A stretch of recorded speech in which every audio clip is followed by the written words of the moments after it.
नमस्कार दोस्तों, अगर आप भी अपनी हथेली का विश्लेषण करवाना चाहते हैं तो स्क्रीन पर दिए गए नंबर पे संपर्क कर सकते हैं। ये एक राइट हैंड मेल पाम इन्होंने पूछा कि बिज़नेस सब कुछ बताइए, संतान सुख है नहीं है, जो कुछ दिखता है सब बताइए।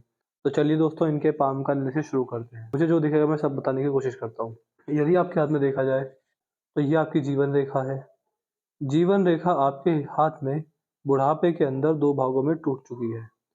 ये किस बात की ओर संकेत करती है? देखिए, जब जीवन रेखा इस प्रकार की हो तो आपको समझ जाना चाहिए कि ये आपको बुढ़ापे के अंदर स्वास्थ्य की समस्या देने वाली रहेगी।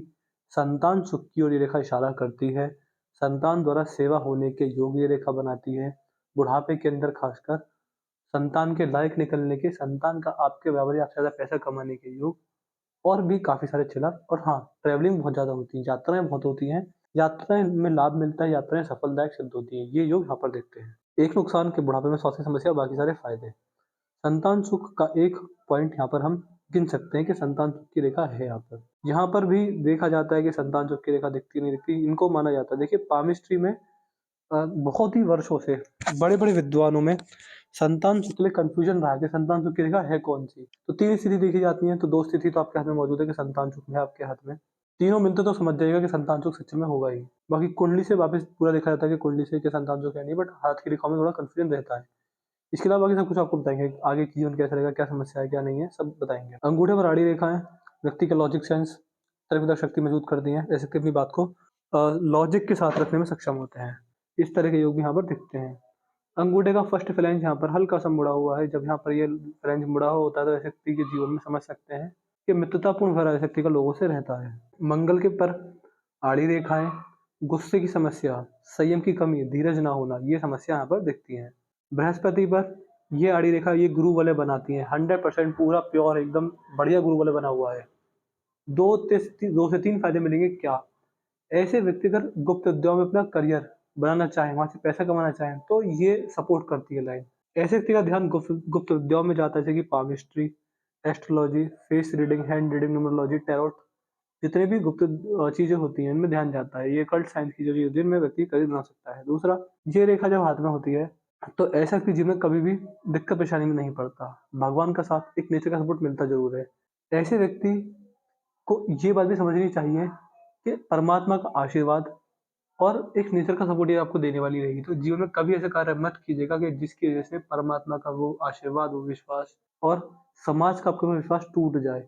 अगर ऐसे व्यक्ति ऐसा कार्य करते हैं कि जिसमें आपका तो फ़ायदा बहुत हो रहा है, बट आपकी वज़ह से 4 लोगों का नुकसान हो रहा है, आप समाज के लिए हानिकारक सिद्ध हो रहे हैं और समस्याएँ पैदा कर रहे हैं समाज में, तो फिर आपको दिक्कत रहेगी रहेगी। इसके लिए आपको उपाय दिए जाएँगे। उपाय बस यही रहता है कि सच बोलें, अच्छा कार्य करें, धर्म पर बने रहें, कभी किसी का नुकसान ना करें। अगर को आपका नुकसान हो जाए, बट आपकी वज़ह से किसी का नुकसान नहीं होना चाहिए। ये चीज़ बनाए रखेंगे तो गुरु के प्रभाव और अच्छे होंगे और मजबूत होंगे और बहुत अच्छा भाग्योदय आपको रेखाओं की वजह से मिलने को मिलेगा। देखिए, संतान के जो कारक होते हैं, वो गुरुदेव बृहस्पति ही कहे जाते हैं। गुरुदेव की पूजा आराधना करने से, उनका नाम जप करने से भाग्योदय बहुत जल्दी, बहुत अच्छा, बहुत मजबूत देखा जाता है। यहाँ पर अगर आएँगे तो ये आपके हाथ में, ये आपके हाथ का शनि पर्वत है। शनि पर भाग्य रेखा ठीक है, बट नॉर्मल है, तो बुढ़ापा भी नॉर्मल कह सकते हैं। पैसे की फाइनेंशियल चीज़ों में बुढ़ापा आपको नॉर्मल ही रहेगा। सूर्य पर सूर्य रेखा दिखती है, अच्छी खासी सूर्य रेखा है। और देखिए, यहाँ पर ये रेखा भी है, तो मुझे कन्फर्म कर दीजिएगा, मेरा ज्ञान ही इससे बढ़ेगा। जो ये रेखा हाथ में होती है, तो इसका मतलब ये देखा जाता है कि इस व्यक्ति की लव मैरिज हो। तो 2 चांसेस होते हैं कि या तो इस व्यक्ति लव मैरिज ही करेगा, पहला संकेत ये। दूसरा कि अरेंज मैरिज होने पर भी मनचाहा जीवन साथी मिल जाना, ये चीज़ें पाई जाती हैं। बुध पर सीधी खड़ी रेखाएँ व्यापार वर्ग के लिए अच्छी रहती हैं। ऐसे व्यक्ति से व्यापारी बन सकते हैं, व्यापार से बहुत अच्छे लाभ देखने को मिलते हैं ऐसे व्यक्ति को। यहाँ पर धनुषा रेखा आपको समझदार बनाती है, समझदारी व्यक्ति आप रहेंगे। तीसरा सुख, तीसरा पॉइंट संतान सुख का यही होता है, तो तीनों संकेत हाथ में दिखते हैं मेरे को कि संतान सुख है आपके हाथ में। बाकी आपको उपाय दे दिए जाएँगे, संतान सुख के लिए क्या उपाय करने हैं, वो करने से लाभ बहुत मिलेगा आपको, ज़रूर लाभ मिलेगा आपको। मंगल पर आड़ी रेखा, लड़ाई झगड़े गुस्से की संकेत, समस्याओं में पड़ना, पारिवारिक समस्याएँ आ जाना, यहाँ पर ये चीज़ दिखती हैं। ऐसे व्यक्ति की जो मेंटल स्ट्रेंथ होती है बहुत मजबूत होती है। ऐसा व्यक्ति मेंटली कभी किसी से डरता नहीं है। प्रेशर हैंडलिंग कैपेसिटी बहुत अच्छी होती है, प्रेशर को झेलना, दबाव को झेलना, संकटों से लड़ना, समस्याओं का निवारण करना, ये सारी चीज़ें बहुत अच्छी देखी जाती है व्यक्ति के जीवन में। लड़ाई झगड़ों से निपटना सब आता है ऐसे व्यक्ति को, ये चीज़ें यहाँ पर दिखती हैं। चंद्र पर्वत ठीक है, चंद्र में कोई परेशानी मुझे नहीं दिखती है, चंद्र पर्वत आपको बहुत बढ़िया आपके हाथ की रेखाओं में दिखता है। यहाँ पर अगर आएँगे, तो आपके यहाँ की भाग्य रेखा चंद्र से आ रही है। देखिए, मैं लगभग 90% वीडियोज़ में बोल ही देता हूँ कि चंद्र महादेव के मस्तक पर विराजते हैं। और महादेव की भक्ति करने से व्यक्ति को फ़ायदा मिलता है। आपको इतना समझना चाहिए आपके करियर, आपके धन, आपके व्यापार, आपके पैसे के मालिक हैं महादेव। महादेव की भक्ति करने से, महादेव का नाम जाप करने से, खाली समय में ओम नमः शिवाय मंत्र का जाप करने से, गौ माता की सेवा करने से, नंदी महाराज की सेवा करने से, महादेव को पशुपतिनाथ बोला जाता है तो पशुओं की सेवा करने से, जिसमें कि आप क्या करें, हमेशा के लिए करना रहेगा, मंगलवार को बंदर को खाना खिलाइए। इसके अलावा डेली स्ट्रीट डॉग्स को खाना खिलाइए। गौ माता को डेली रोटी खिलाइए, सुबह सुबह घर की पहली बनी, वो खिलाना ही रहेगा, मस्ट है, मैं आपको बता रहा हूँ उपाय वाले। डेली सुबह सुबह उठते ही पक्षियों के लिए दाना पानी रखें, और चींटियों के लिए भुना हुआ आटा, जो भी चींटियाँ खा सके वो भी रखिए। अगर आप ये सारे कार्य कर लेते हैं, आप देखेंगे कि आपका भाग्य जो है दिन दुगनी रात चौगनी तेजी से होगा। यदि आपके हाथ में यहाँ पर आएंगे तो यहाँ पर आपके हाथ में ये उंगली घूमी हुई है, गुरु की उंगली घूम जाती है, धार्मिक होता है। जैसे जैसे उम्र बढ़ती चली जाती है, धार्मिकता बढ़ती चली जाती है, और एक समय पर आपके हाथ में धार्मिकता चरम सीमा पर रहेगी। सूर्य की उंगली ठीक दिखती है मेरे को, बढ़िया है सूर्य की उंगली। ये सूर्य की उंगली आपके हाथ में आपका भाग्योदय करवाने वाली रहेगी। सूर्य देव की असीम कृपा इस व्यक्ति को मिली हुई होती है। डेली सूर्यदेव को जल चढ़ाकर, और सबसे ज़्यादा ज़रूरी, अपने पिताजी की सेवा कर कर। अगर ऐसे व्यक्ति अपने पिताजी की सेवा कर ले, तो आप मान के चलिए कि इतना भाग्योदय होगा कि आपने भी नहीं सोचा होगा कि इतना भाग्योदय हो सकता है मेरा। आपको क्या करना रहेगा, सुबह-सुबह उठकर दिन की शुरुआत कीजिए अपने पिताजी के चरण स्पर्श करके। पैर छूकर आशीर्वाद लीजिए। रात को सोने से पहले अपने पिताजी के पैर दबाइए। पिताजी से कभी ऊँची आवाज़ में बात ना करना, पिताजी की सेवा करना, अपने पिता को हमेशा खुश रखना। बहुत-बहुत भाग्योदय होता है। बहुत-बहुत लाभ मिलते हैं। पिंकी फिंगर आपके हाथ में यहाँ पर देखेंगे तो सूर्य की उंगली के पहले पौधे तक नहीं पहुँची है, छोटी पड़ गई है।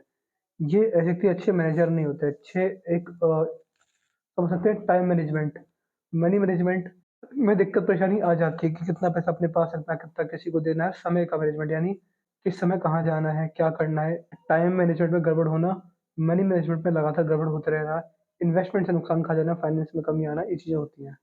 ये उंगली घूम गई है, देखिए ये व्यक्ति को पैसे के लिए लग देती है। ऐसे व्यक्ति चाहे 50 वर्ष की हो जाए, 60 की हो जाए, 70 की हो जाए, 80 के क्यों ना हो जाए। मैंने अ, एक क्लाइंट एक व्यक्ति आए थे, बड़े बुजुर्ग, 86 साल उम्र थी। उस उम्र में भी ऑफिस जाते थे, क्यों? क्योंकि उनके हाथ में उंगली घूमी हुई थी। समझ जाइए कि व्यक्ति बुढ़ापे तक, बहुत बहुत बुढ़ापे तक भी, जिस एज में शरीर जवाब देना बंद कर दे, उसी व्यक्ति ये सोचता है कि और पैसा कैसे कमाया जाए। ये देखो, ये रेखा आपके अंदर बारंबार पैसे की भूख बढ़ाएगी। पैसे के व्यक्ति, ऐसा व्यक्ति बुढ़ापे के अंदर भी मनी माइंडेड होता है। जिस समय व्यक्ति को सब कुछ छोड़कर अपनी फैमिली का समय बिताना चाहिए, उस समय व्यक्ति पैसे के बारे में सोचता है। मैंने ऐसे व्यक्ति अपने ऑफिस, अपनी जॉब पर जाते हुए देखे हैं, बहुत बुढ़ापे के अंदर भी। जहाँ पर आपके हाथ में ये उंगली घूमी हुई है, तो म्यूजिक लवर बनाती है, संगीत सुनना, पुराने गाने सुनना, पुराने गानों का शौक रखना, ये संकेत देखे जाते हैं हाथ में। देखिए आपके हाथ में मैंने ओवरऑल क्या पाया कि आपके हाथ में कोई समस्या है ही नहीं। क्यों? क्योंकि कोई भी रेखा आपके हाथ में टूट नहीं रही है, कोई भी क्रॉस नहीं है, कोई भी राहु रेखा नहीं है। तो समझ जाइए कि सब परेशानी अगर आती है तो छोटी ही आएगी, और ज़्यादा दिन परेशान नहीं करेगी। ज़्यादा से ज़्यादा 6 महीने, अगर कोई बड़ी से बड़ी समस्या आती है तो। इसके अलावा कोई नेगेटिव पॉइंट नहीं है, तो जीवन में बड़ा उठा-पटक, कोई बड़ी पैसे की उठा-पटक, कोई बड़ी फैमिली प्रॉब्लम, कोई बड़ी समस्या नहीं है। मेहनत करने पर भाग्योदय होगा। अभी मेरे ख्याल में भाग्य रेखा ठीक-ठीक ही देख पा रहा हूँ, मतलब हाँ, जीवन यापन के तौर पर सही है, बट बड़ा भाग्योदय अगर आप चाहते हैं, तो वीडियो में जो-जो उपाय जैसे बोला है, जानवरों की सेवा या नंदी महाराज की सेवा या शिवलिंग पर जल चढ़ाना, सारे कीजिएगा। सूर्य भी ठीक है, पिताजी की सेवा करने से और ये मजबूत हो जाएँगे। और देखिए मैंने आपको उपाय किस लिए बताए? मैंने आपको उपाय इसलिए बताए, उपाय 2 तरीके से दिए जाते हैं। क्या? जब व्यक्ति के जीवन में नेगेटिव चीज़ें हों, तब तो उपाय करना ज़रूरी होता है। लेकिन जब चीज़ें नेगेटिव ना हों, लेकिन बहुत बड़ा भाग्योदय भी ना दे रही हों, न्यूट्रल हों, तो भी उपाय करने ज़रूरी होते हैं। तो आपको भाग्य रेखा को मजबूत करने के उपाय जो वीडियो में बताए हैं, सूर्य को मजबूत करने के उपाय जो वीडियो में बताए, डेली कीजिएगा। और कोई बड़ी दिक्कत मुझे नहीं दिखती है, तो मैं इस वीडियो को यहीं पर एंड करता हूँ। वीडियो देखने के बाद कोई डाउट, कोई क्वेरी, कोई सवाल पूछना है, हमसे पूछ लीजिएगा। आपके सारे डाउट, सारे सवाल, इस एक-एक क्वेश्चन का जवाब आपको देंगे दिया जाएगा। हम आपको ओवरऑल सैटिस्फाई करके भेजेंगे। अपना रिव्यू ज़रूर छोड़ दीजिएगा और व्यक्तियों के लिए कि हमारा एनालिसिस कैसा है। तो अपना रिव्यू छोड़ दीजिएगा कमेंट सेक्शन में कि वीडियो कैसी लगी, आप सैटिस्फाई हैं, नहीं है, क्या आपको अच्छा लगा, क्या गलत लगा, सब बता दीजिएगा। तो अपने डाउट, अपने क्वेरी और अपना रिव्यू और उपाय सब हमें बता दीजिएगा। तो मैं आशा करता हूँ कि आपको आपके सारे सवालों के जवाब क्लियर होंगे। तो चलिए दोस्तों, मिलते हैं अगली वीडियो में, तब तक के लिए जय हिंद, जय भारत।